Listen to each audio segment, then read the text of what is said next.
Hello everyone and welcome to the rapid review microbiology series जो कि हम study कर रहे हैं फ्रॉम द फर्स्ट एड। और आज जो टॉपिक जनरल बैक्टीरियोलॉजी का डिस्कस करने जा रहे हैं वो है बैक्टीरियल विरुलेंस फैक्टर्स।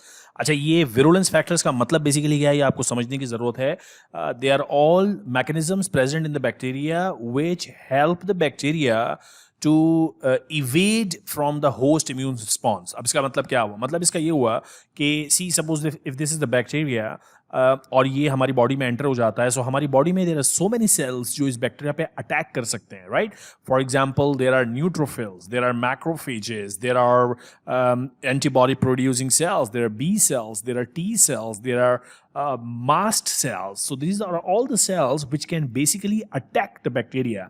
अच्छा, अब बैक्टीरिया इन तमाम इम्यून रिस्पॉन्सेज से बचने की कोशिश करता है। ऑब्वियसली इसीलिए वो आपकी बॉडी में एंटर हुआ है। The bacteria has entered in your body to basically cause disease. और ये जो इम्यून सिस्टम के हमारे सारे सेल्स हैं, जो हमारा नॉर्मल इम्यून रिस्पॉन्स है, वो प्रिवेंट करना चाहता है इस बैक्टीरियल इन्वेजन को। सो वो तमाम fact, so it's a fight basically between the bacteria and the immune response. So bacteria equipped होता है with certain structures in its cellular architecture जो इसको हेल्प करते हैं to get evade from the immune system। वो तमाम structural components कहलाते हैं बैक्टीरियल विरुलेंस फैक्टर्स। ठीक है, सो विरुलेंस फैक्टर्स की आपको बेसिक डेफिनेशन पता होनी चाहिए कि these promote evasion of host immune response, यानी इम्यून रिस्पॉन्स से बचने के लिए जो सारे फैक्टर्स हैं उनको मिलाकर नाम दिया जाता है bacterial virulence factors. 4 virulence factors आपको याद रखने हैं। Number 1 capsular polysaccharides, number 2 protein A, number 3 IgA protease and number 4 M protein.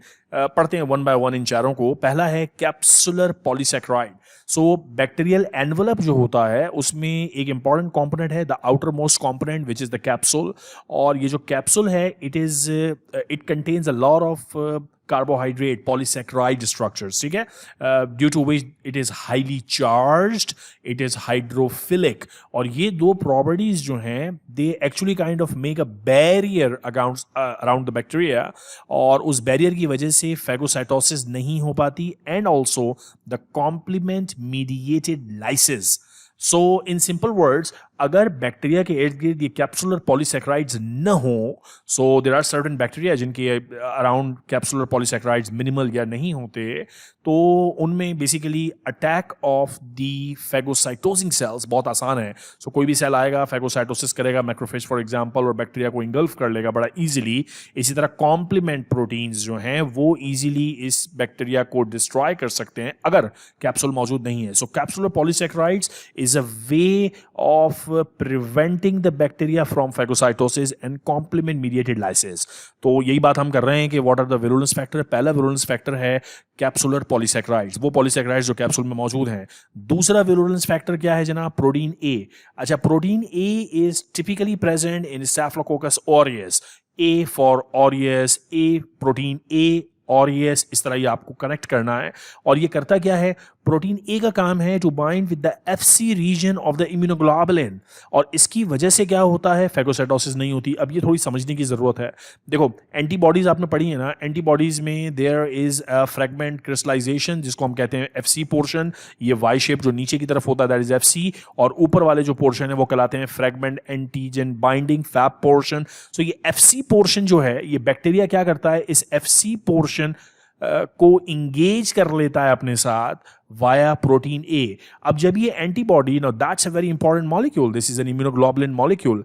इस इम्यूनोग्लोबुलिन का काम था एंटीजन, किसी एंटीजन के साथ, बैक्टीरियल एंटीजन के साथ अटैच होना, और फिर एंटीबॉडी पूरा इम्यून रिस्पॉन्स जनरेट करना, ऑप्सोनाइजेशन करना, ताकि फैगोसाइटोसिस वाले सेल्स आएं और इस बैक्टीरिया को ख़त्म कर सकें। लेकिन इस बैक्टीरिया ने इस एंटीबॉडी को अपना काम करने के लायक छोड़ा ही नहीं। क्यों? क्योंकि इस बैक्टीरिया में एक स्पेशल विरुलेंस फैक्टर मौजूद है विच इज प्रोटीन ए। उस प्रोटीन ए ने एफसी पोर्शन को इंगेज कर लिया, तो इस एंटीबॉडी का कर दिया बेड़ा गर्क। ये बिल्कुल ऐसे है जैसे कोई कहे कि जनाब ये मेरा दोस्त है और ये दोस्त मुल्क का मेमार बनेगा, हमारे मुल्क का नाम रोशन करेगा, पेरेंट्स का नाम रोशन करेगा तब जब ये स्कूल जाएगा और पढ़ाई करेगा और बड़ा आदमी बनेगा, ऐसे ही है ना। लेकिन अगर कोई बुरी दोस्तों की सोहबत इस मिस्टर एक्स को किसी और काम में इंगेज कर लेती है इन सम बैड हैबिट्स, तो ये बैड हैबिट्स की वजह से ये गुड काम नहीं कर पाएगा, और जब इस गुड काम को नहीं कर पाएगा तो ये इन्वॉल्व हो गया इस बैड काम में। बिल्कुल ऐसे ही इस एंटीबॉडी का काम था नाम रोशन करना हमारे इम्यून सिस्टम का, लेकिन इस बैड ऑर्गेनिज्म ने, बैक्टीरिया ने इसको इंगेज कर लिया और अब ये किसी काबिल नहीं बचा बेचारा एंटीबॉडी का मॉलिक्यूल।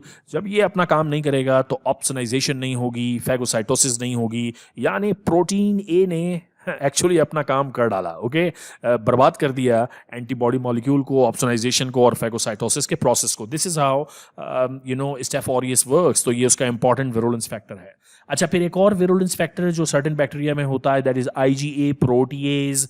प्रोटीएज नाम से जाहिर है कि ये प्रोटीन को तोड़ेगा। किस प्रोटीन को तोड़ेगा? आईजीए प्रोटीन को तोड़ेगा। सो नाम actually tells you a lot of things कि आईजीए एक एंटीबॉडी है। आपको पता है एंटीबॉडी की 5 टाइप्स हैं, आईजीए, आईजीजी, आईजीएम। और आईजीए प्रोटीन जो है it is present in the secretory parts of the body, वो पार्ट्स ऑफ द बॉडी जहां पे सिक्रीशंस हैं, for example I, knows, respiratory system. So this is also called a secretory antibody. This is perhaps the only antibody जो हमारी body की secretions में release होती है, हमारे आंसुओं में, हमारी सलाइवा में, हमारे रेस्पिरेटरी सिक्रीशंस में कौन सी एंटीबॉडी रिलीज होती है? आईजीए। तो बेसिकली स्टोरी है कि सपोज ये किसी की ब्यूटीफुल आइज़ हैं, इन ब्यूटीफुल आइज़ में लैक्रिमल ग्लैंड से आंसू बन रहे हैं, टीयर्स, और उस टीयर में कौन सी एंटीबॉडी मौजूद है? आईजीए मौजूद है। काम क्या है इस आईजीए का? कि कोई बैक्टीरिया आपकी ब्यूटीफुल आंखों में एंटर ना हो सके।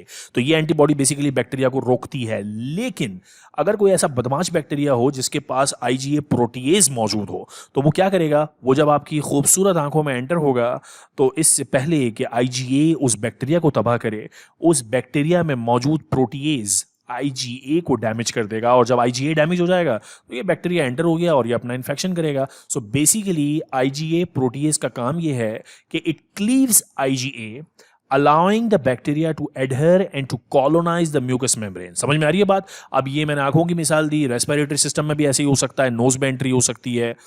हर वो पार्ट आपकी बॉडी का जहाँ पे आईजीए सिक्रीट होता है वहाँ आईजीए प्रोटीएज काम करेगा। और कॉमन ऑर्गेनिजम्स जो इस तरह इन्फेक्शन करते हैं वो रेस्पिरेटरी पैथोजन है। फॉर एग्जाम्पल स्ट्रेप्टोकोकस निमोनिया है। आपका पूरा रेस्पिरेटरी सिस्टम जो है उसमें ट्रैकिया है, ट्रैकिया से पहले नेजल कैविटी, नेजोफेरिंग्स और ट्रैकिया, यहाँ पे म्यूकस है। इस म्यूकस में कौन सी एंटीबॉडी मौजूद है?